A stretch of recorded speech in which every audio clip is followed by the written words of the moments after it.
Good morning, everyone. Welcome to today's Power Hour. My name is Saurabh Rajpal, one of the sales engineers at Novatech, along with Jeremy Anderson, who's our Senior Vice President of Engineering.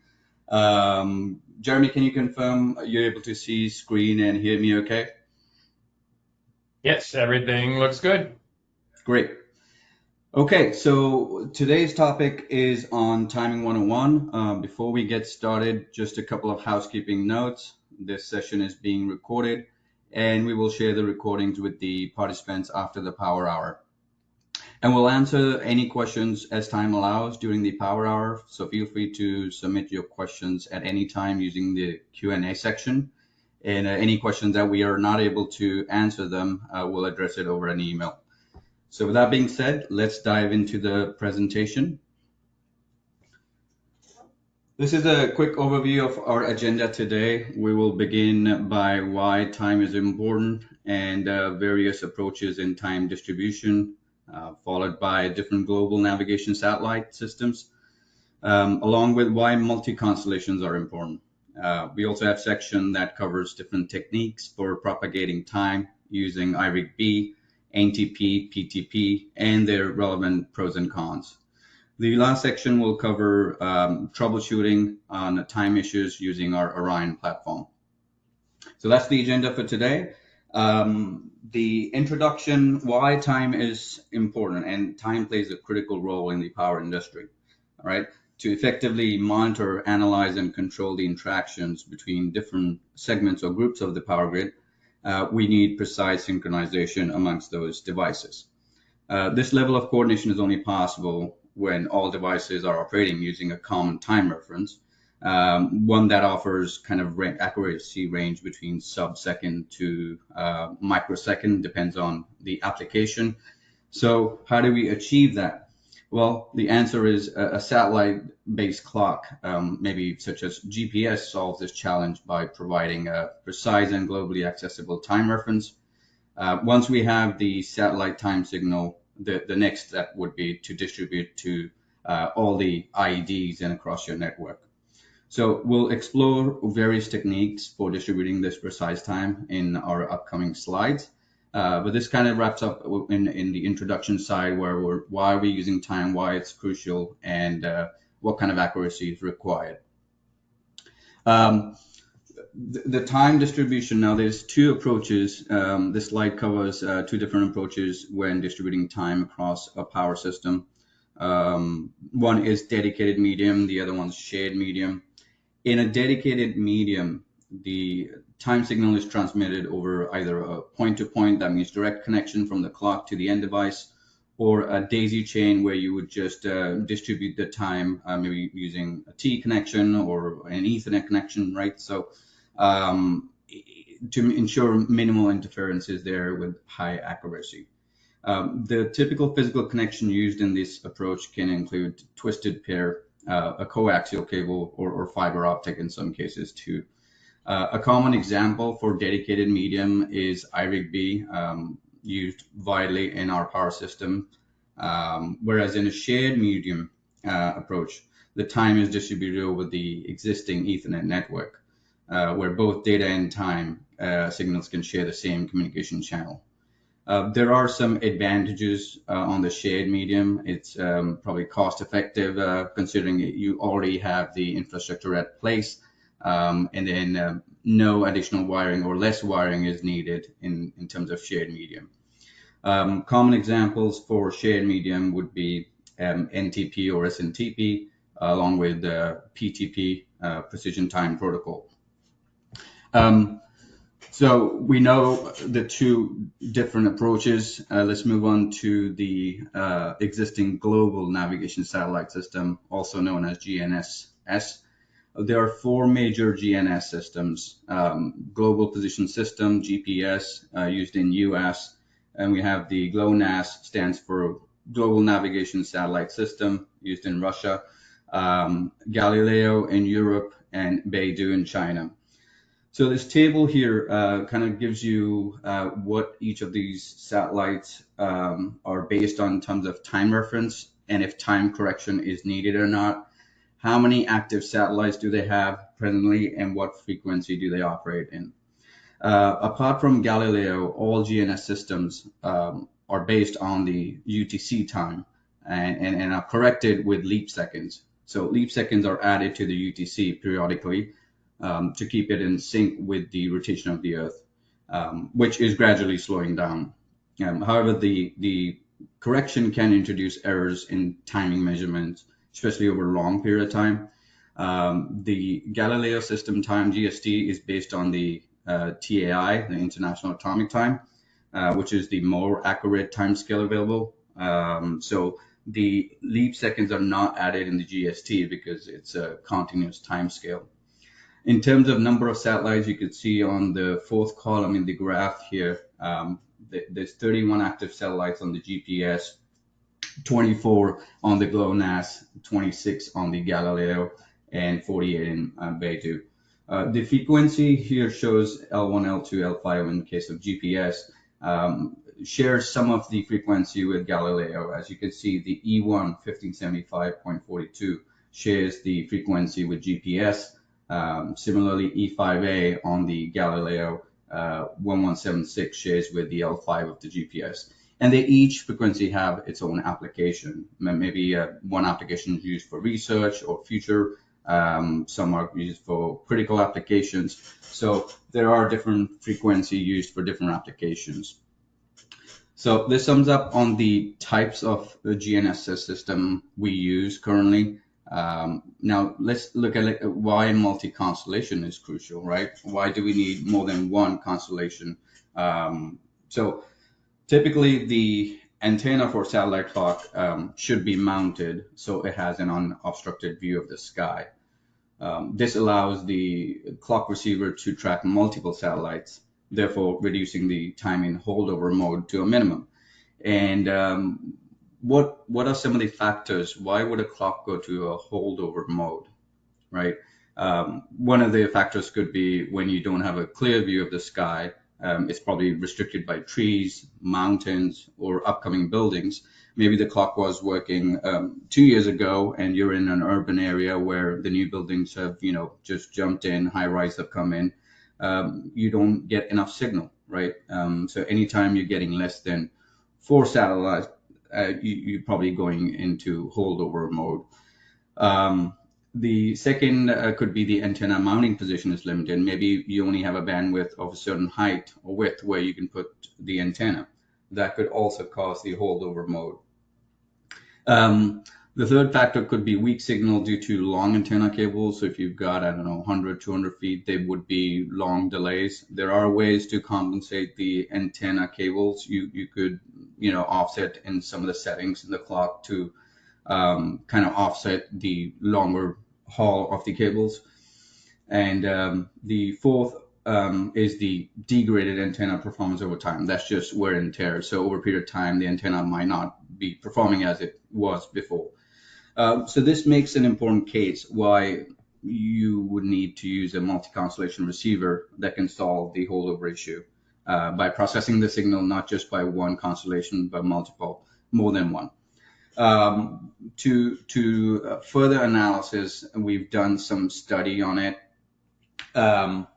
We've conducted a study to monitor the number of satellites across different constellations under 2 distinct scenarios. One with idle condition on your left-hand side of the slide, which has the antenna, no obstruction view of the sky, and another with restricted view simulating a 45-degree elevation mask on the right-hand side. So the test was carried about more than 24 hours to conduct the studies. On the left-hand side, the top 3 graphs shows the track satellites for GPS, GLONASS, and Galileo. And the fourth one represents the total number of satellites available across all 3 constellations. Under idle condition on the left-hand side, we could see on the bottom of the graph the image with the black color. This shows about averagely 32 satellites were observed and they were able to be used. They were tracked. So now your clock has, in an idle condition, you can lock up to as many, satellites from different constellations. On the right-hand side, Under restricted view conditions, you could see let's see the GPS, where there's frequent dips can be observed where the number of track satellites fall below 4, right? So if the track satellites goes below 4, I'm sorry, this clock will go into holdover time many times, right? If you were just locking into GPS, you could see over a period of 24, 25 hours, below the red marker there's many dips there. All of these dips would correlate to holdover mode, right? So it's important to understand why multi-constellation is important. A minimum of 4 satellites is required to maintain a lock state, but when this condition isn't met, the satellite clocks enter to the holdover mode, and it relies on its internal oscillator due to lack of accurate external timing, right? So if you see at the bottom, right, if you take the aqua graph at the bottom on the right side, we can see that the aggregate of 3 constellation has been never less than 5 over a period of 24 hours, right? And we need 4 to be in locked in state. So if we just use the GPS, we would be going to holdover mode, being in locked, and toggling, right? But because we're using 3 constellation together, an aggregate makes sense, right? This highlights the importance of supporting multi-constellation tracking to ensure robust and precise timekeeping. Jeremy, do you have anything to add on this slide? No, you covered it all. Thank you. Now we've learned about multi-constellation. Now let's look at some of the protocol or technology used to distribute time. One of them is IRIG-B. IRIG stands for Interrange Instrumentation Group. It was originated in 1956 to 1960 era. There are various codes with IRIG, which we'll discuss in the next slide. IRIG-B is commonly used in the utilities, transmitting 100 pulses per second. The signals can be modulated or demodulated. Some people would call it unmodulated. And then the main important thing for IRIG-B is what are some of the consideration when you are implementing IRIG-B in your system, right? The keynote I can think of is a number of devices that require synchronization. Do you have 20 devices in a substation or 40 devices that need synchronization? Because that depends. Every hop that it takes, it loses some signals. It's important to see how many are we, if you are using a daisy chain system, it's important to see how many hops does it distribute per output, right? The second consideration would be that all devices must support IRIG-B, whether it's through a DB9 port, or it could be a terminal block or a dedicated coaxial, right? So that's important. And then the third would be the distances between the clock and the end devices, right? That's also important. Oftenly, I've seen in my personal experience that sometimes we daisy chain to about 10 to 12 devices, and maybe the last 2 devices are not getting enough signal. It really depends, because each device has its own impedance that you have to calculate. And one way to check is use your multimeter and probably check the voltage drop on every hop. Typically, you get like 3.5, 3.6 or something like that voltage on each signal. If that drops significantly, then you're not getting IRIG. So that's an overview on IRIG. Let's double check. We've all heard about different time code options, right? What is B000? What is B006? What is B120?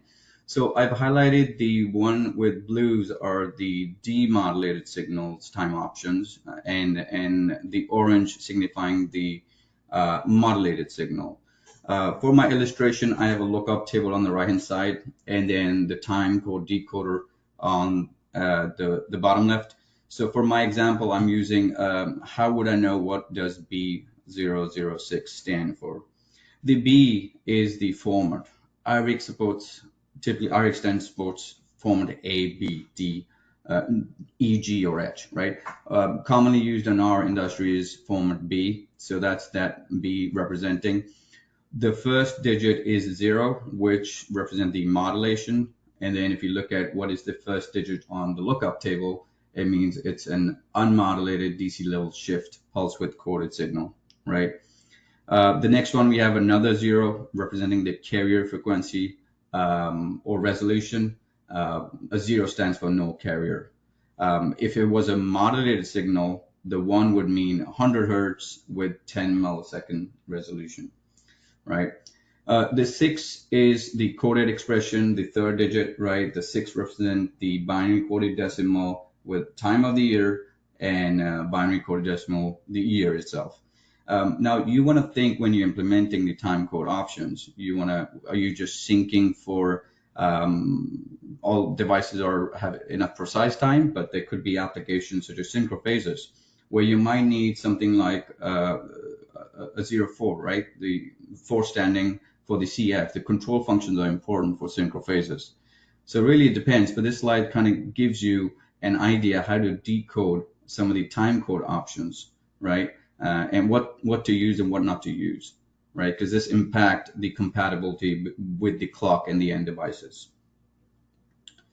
Next I have is NTP, stands for Network Time Protocol. This has been in operation since 1985, uses a server client architecture, more like a request and reply. The main concept here is the stratum concept, right? It defines the stratum from 0 to 15, 0 being the more accurate time, and then stratum 15 being the least accurate time. On the right hand side, the diagram there depicts that you've got an NTP server or a GPS clock that's the primary clock or a server that has a stratum 0. And that stratum 0 clock is distributing time to other servers or devices. The first hop would be stratum 1. And those devices then distribute further to the next layer, could be stratum 2 and stratum 3 and so on, right? So it's important to see when your NTP time maybe is not giving you the accurate time, check the stratum level on them, right? The stratum level tells you how much accurate are they, right? So the more complex system you have, say by stratum 10, 11, 12, you may not get, there would be a lot of drift in the time. So it's important to understand the stratum concept. It generally works well with the local area networks and the wide area networks. Does require very minimum hardware. If you've got an Ethernet network in your system, there's less hardware required to install, because you could just use existing infrastructure, whether it's switches, servers, or clocks that you have. You're able to transmit NTP over Ethernet. In terms of accuracy, about on the order of 1 millisecond to 10 millisecond. All right. But it also depends on the end device. For example, your relay, you probably check what is the accuracy level on your relay, right?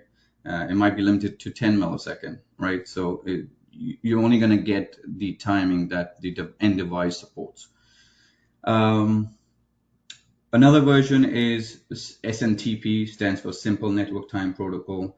It's a variation or subset of NTP.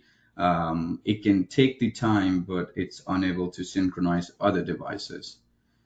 So that's the NTP. I will pass the ball to Jeremy, who will explain on PTP and troubleshooting with Orion.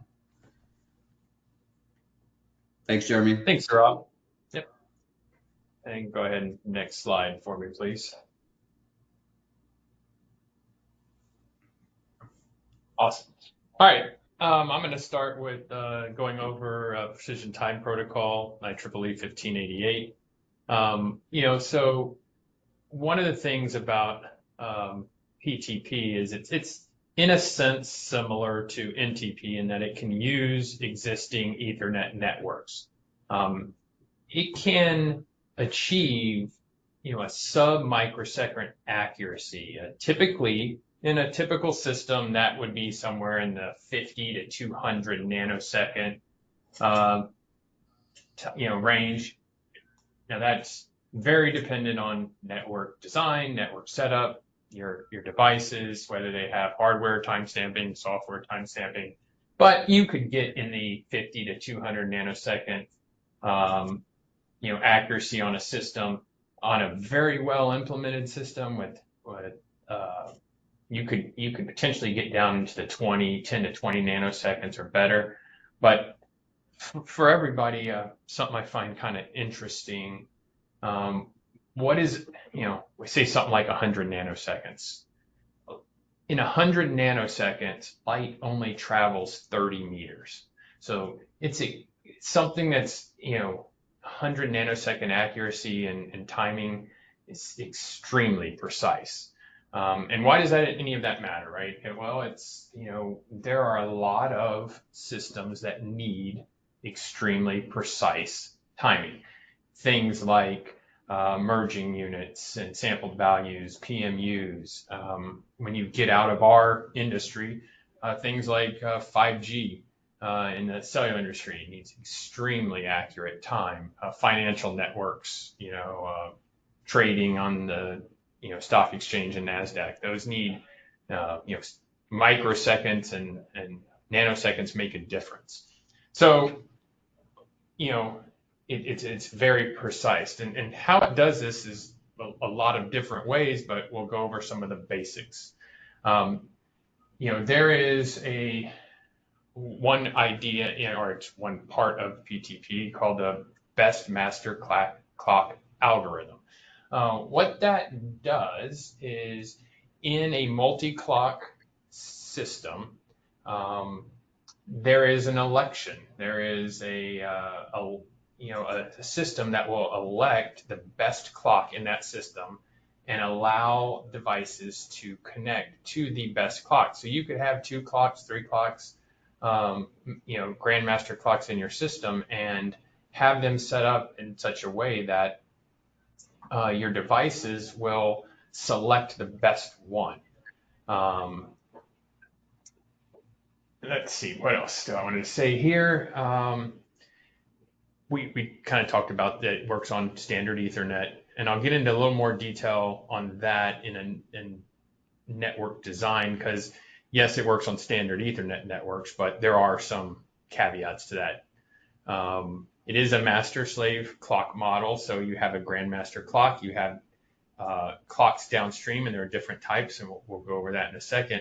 But if you kind of look on that chart on the side, or that diagram, kind of shows you one of the ways that PTP functions by sending out sync messages and follow-up messages and delay requests and delay responses. And by doing this back and forth in PTP, in calculating the time differences between messages, that's how we can make PTP so accurate compared to NTP, which, like I said before, NTP works on that strata model and it sends out time. And if there's a delay, in a switch, NTP, there's no way to track that delay. It gets it at the end device and it thinks this is the time. It has no concept of the transition time from the source to the device. Whereas in PTP, it's a communication back and forth, calculating the travel time of that message, adding that information into the message, and making it extremely accurate. We go to the next slide. So this is a little bit about architecture. There are all kinds of architectures for PTP. There are good ones, there are bad ones. But what I want to talk about here is just some real basic stuff. And then if we need to get deeper, or if you have questions about deploying PTP networks, we can talk outside of this. But there's a very basic topology, right? We could have a grandmaster clock, a PTP grandmaster clock, Ethernet to a switch. There are 2 kinds of switches. Well, there are obviously more than 2 kinds of switches, but one of the things I like to mention is there's transparent clocks and there are boundary clocks. And we'll get in a little more detail in a second, but a transparent clock passes PTP through it. A boundary clock acts as it gets its time and acts as another master clock. But I like to use a term and PTP aware. If your switch is aware that PTP exists, because that matters, because there are some switches out there, cheap switches, that will pass a PTP message. They don't strip it off, but they don't do what's needed to be done in the switch to add that, that travel time, that transit time through the switch into the message. So they are not going to provide near the accuracy as a switch that is aware of PTP and has settings in it and will modify the message, or especially when you're using something like a transparent clock. So again, this basic topology, very simple, clock to a switch to your PTP enabled devices. And then you can get obviously much more complex. You can have a ring topology or a PRP.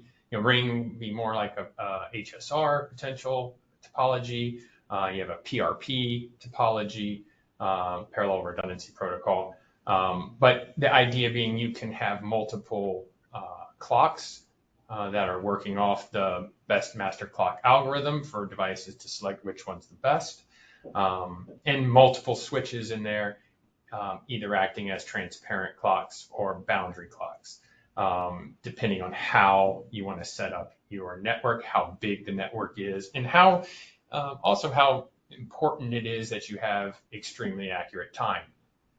You may not need sub-microsecond time, but you want to use PTP. That's fine. You don't have to design a very complex network so that you can get 100 nanosecond timing if you don't need it. So next slide, please. Mentioned some of these topics already, but if we look at the types of clocks, we have the Grandmaster clock. That's your GNSS, typically your GNSS clock. It's getting its time. It is the source of time for your entire system there. It's what gets elected as the master via the BMCA, and it provides that time down to all the other clocks. Boundary clock, like I mentioned, it synchronizes to the Grandmaster, and then it provides time down to the other devices below it, whether those are more switches. Often this is done in the switch. Sorry, I didn't say that, I don't think, but often boundary clocks are found in switches, and those will then, like I said, get their time, and then they will set time as a separate process. What's good about boundary clocks, and what will make your network more accurate by using switches that are boundary clocks, is that they don't have to worry. They're not passing the message, so they are setting their time. They are then setting time, and they can be much more accurate than using a transparent clock. Although transparent clocks are very, very accurate too. Transparent clock, again, it inserts the correction into the messages to allow for that time it takes to transit through the clock. And depending on your network, that's going to change. With a very busy network with lots of data, we'll have a different correction added than a very quiet network. And then there are ordinary clocks. Ordinary clocks are, say, your relays, your RTUs, things like that are getting their time from, whether it's from the Grandmaster clock directly, whether it's from a boundary clock, or anything like that. Next slide, please. In PTP, there are what we call PTP profiles. And for those of you familiar with the Orion or with NCD in particular, where we have default files, for different devices inside of NCD for different protocols, I like to kind of correlate PTP profiles to that idea. There are multiple, 1588 is one standard, and then there are other standards out there that reference IEEE 1588 and add requirements to how PTP functions. And so those are what we call profiles. So there are a couple that are very standardly used in the electric utilities. Those are the three, the IEEE 37238 2011, 2017, and then the 61850-9-3. Those are the main three profiles typically used throughout the utility industry. And what those profiles do is they create specific settings in a clock. So, and since this is not a full-on webinar just on PTP, we're not getting into all the different parts of settings, but say an announce message. So in PTP, the very first thing, the clock is sending out an announce message saying, I'm a clock, here's some information about me, and I'll show you what that looks like in a second. And that's how other devices out there find out, hey, this is the Grandmaster, this is what I'm going to listen to. Profiles will change some of the characteristics of that message along with other messages, how often the messages are sent, how long to wait on a timeout. So that's why I say it almost in a sense correlates to like what a default file in NCD would do. It changes the settings in a clock to say, all right, send announce messages every second, or maybe every 2 seconds, or depending on the different profiles. There are also, generic profiles like UDP and 802.3, and then there are telecom profiles. They again are just different settings, but their settings provide a even higher accuracy and lower latency. And stuff that we don't necessarily need in the utility industry. Next slide, please. So I wanted to just kind of give you a real quick overview of what one of the many messages looks like in PTP. This is an announce message. And so this is what the Grandmaster, or say it's a boundary clock, but also could send out, will send out this message out onto the network as a broadcast saying, I'm here, this is me, here's some information about me. So it contains details such as the Grandmaster priorities. There's 2 priorities that can be set. So when we talked a little bit about the best master clock algorithm, well, let's say you have a clock that you want to always win the election.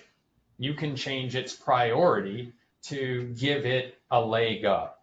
Now, that doesn't always mean it will win because there's other things that go into the BMCA, but you can set priorities of multiple clocks so that specific ones tend to win when everything else is kind of equal. In the announce message, you'll have the identity of the clock. So who makes it, its MAC address, that may be important.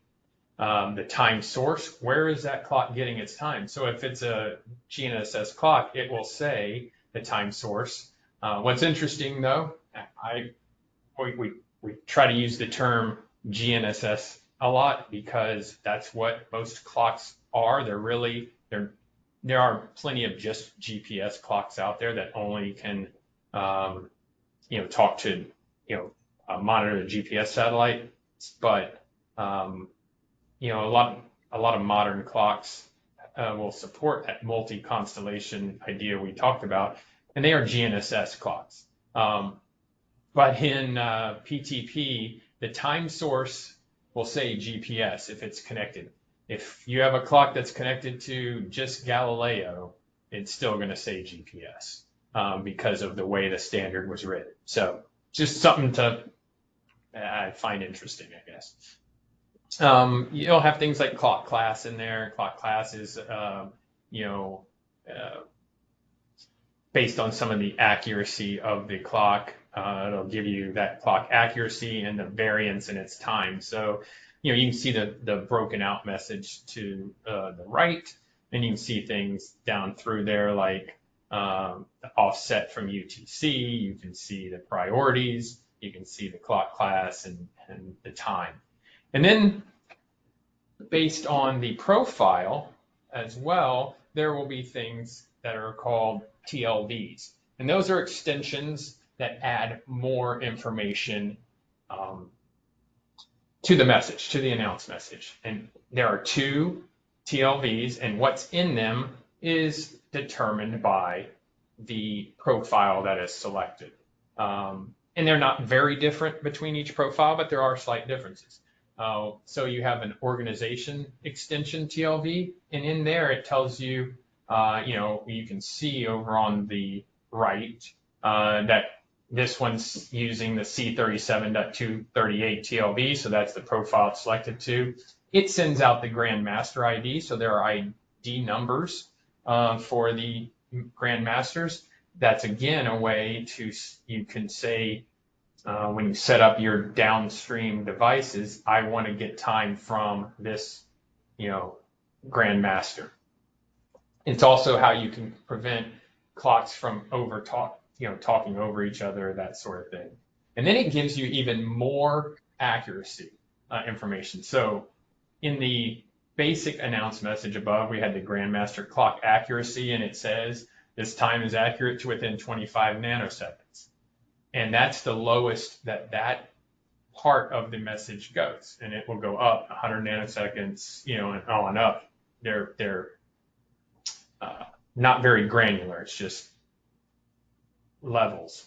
But down in the TLV, it will tell you the real-time accuracy of that clock. So, and you can see Grandmaster time, they call it inaccuracy, which probably makes more sense, is 12 nanoseconds. So the clock currently in this message, when it sends out its announce, it's saying I'm 12 nanoseconds accurate or inaccurate if you can also have things like network time and accuracy added in there. So if you can do studies on your network, and you can insert time and accuracy for the network. And then there's the alternate time offset indicator, TLV, where that adds a little bit more information. It'll tell you the current offset. It'll tell you the jump seconds. So, and jump seconds are, what we consider switching from, standard time to daylight savings time. And it'll tell you when is the next jump. So I keep saying tell you, but this is really telling the end device, hey, on this date, we're going to jump, 3,600 seconds or 1 hour. And it also gives the display name and basically what is the time zone. So in this case, the message that I put on here was from while we're still in standard time, but I'll say Eastern Standard Time or whatever your clock is set to set.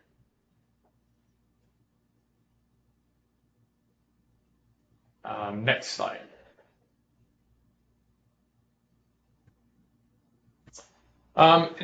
Wanted to go over real quick a few of the pros and cons of each of the technologies we've talked about. They're all useful and they're all highly used in our industry. IRIG-B, very accurate, can be one of the highest accuracies because it's dedicated. Now, it can be better than PTP, or it can be not as good as PTP. There's, depending on how you set up your PTP network, again, can really shift how accurate your system is. But it's very secure. It's simple, but it's not very scalable. You have to pull, coax or twisted pair everywhere. So it's very useful. We use it, especially in the U.S., way more than any other timing technology and substations. So there's nothing wrong with IRIG-B. NTP, very inexpensive. Almost all devices out there support NTP in some way or form. Uses existing, Ethernet network you have. It can be very accurate in a small system. And in fact, if anybody is interested, we have a white paper that was done on, using NTP in a substation and how accurate it can actually be if done right. So often it is plenty accurate in a smaller network. But again, it's not, you could never use NTP for things like merging units or PMUs or synchrophasers or things like that. And then there's PTP, right? Very accurate. It's scalable. It's scalable across a very wide network. You can have PTP going, far and still be extremely accurate across many hops. So that's, again, why it's used a lot in 5G networks where timing is extremely important. It is a little more complex to set up because you need to, design your network correctly. You need to have switches that support PTP, and you need to have devices that support PTP. That's a whole nother thing in itself. But it is the way that things, are definitely moving to. Next slide. So that was kind of everything on the timing, technologies. What I also wanted to go over today is some troubleshooting in the Orion products, time troubleshooting, because often we get questions on trying to figure out why timing isn't working, or hey, I'm having an issue. I'm not sure if my timing is working right. And anybody that's troubleshooting the Orion probably knows to go to the web UI and go into data values and look at the NTP kernel, and there's some values in there that can help troubleshoot. But what I wanted to show is a few more in-depth things that can help you when you are troubleshooting time issues from the command line. So these are all command line commands that can be run when you log in as root to your Orions. The date command is a very simple one. It's nice and quick. You can just see, hey, is the date and general time accurate? That's useful. The date time control command, that one gives you just a little more information. It'll show you your local time, UTC time, the time zone you're set to, a few more things. Just again, it doesn't show you super accurate time. It shows you to the second, but at least you can see, a quick glance at that. One of the ones that everybody should know and use when you're concerned about timing issues is the command ntpq -p.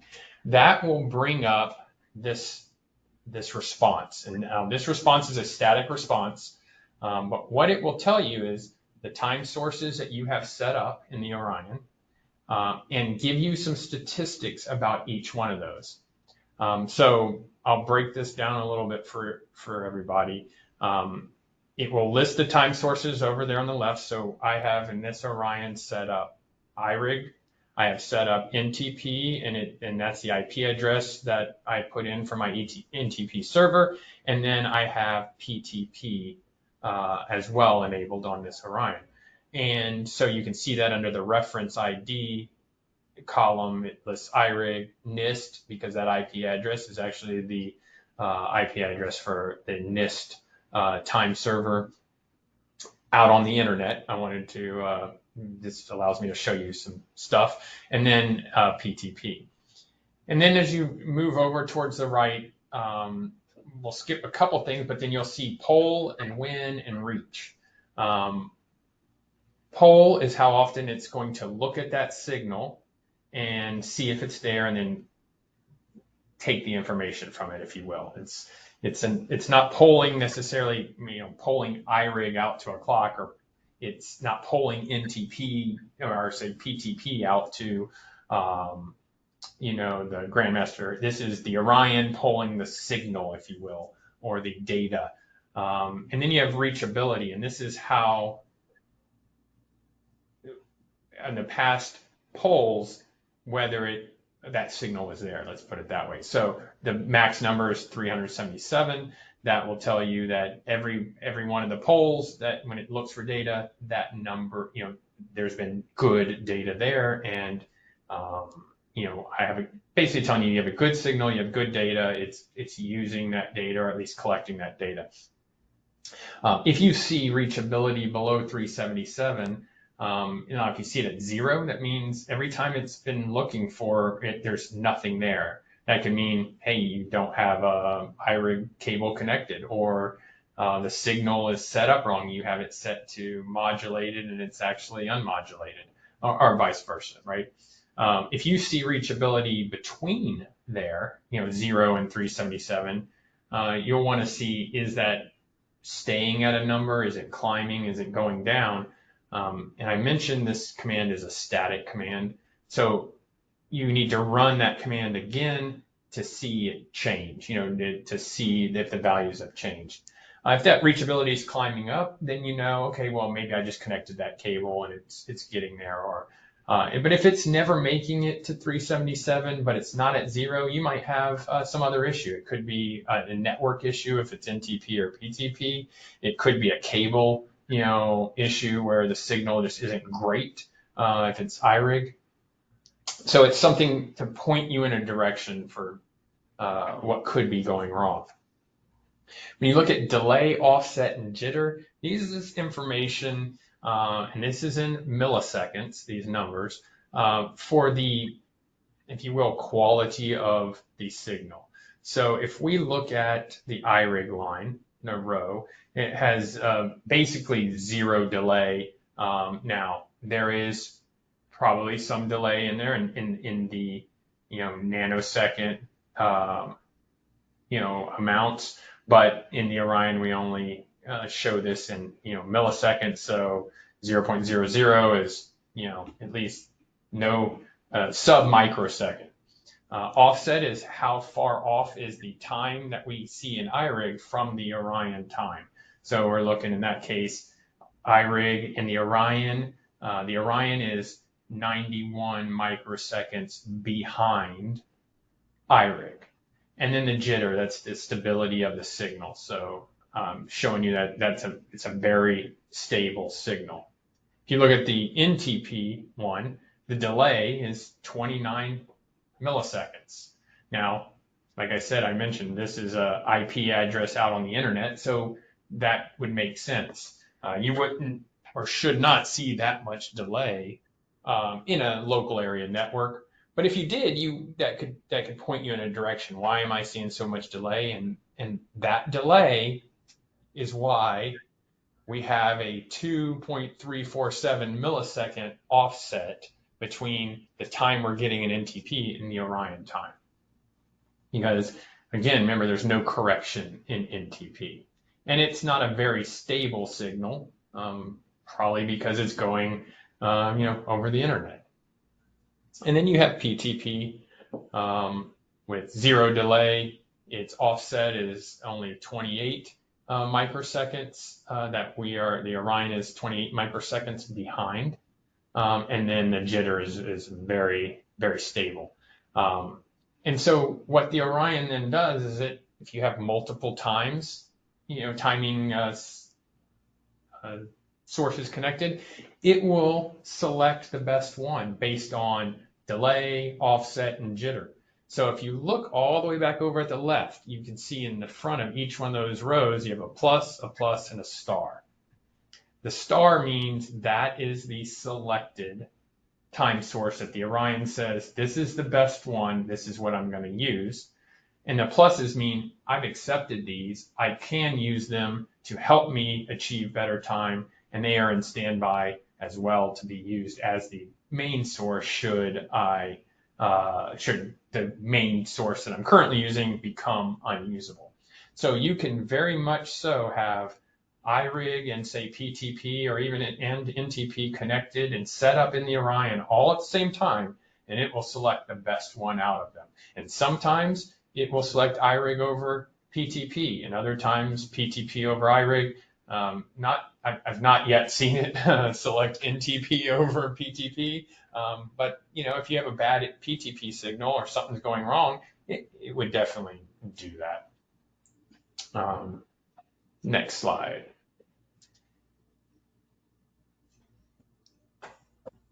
And so there's one more troubleshooting tip that I want to give to you that you can use if you're troubleshooting PTP, especially when you're first trying to set up PTP. This is a pretty advanced troubleshooting, and we can help you with it should you need it. But this is a way that you can really watch the Orion connect or accept a PTP message and sync up to PTP. It's very useful if you're having trouble with PTP, getting PTP working correctly. And so to do this command, you're going to have to modify a config file temporarily in the Orion and add basically a verbose logging statement into it so that it will print out more information into the logs. And then you can monitor using this journal command the actual connection and syncing of PTP. And so if you look here in this message capture, it shows that the clock was unsynchronized, and then it sees what it will say is a new foreign master, and it gives the MAC address.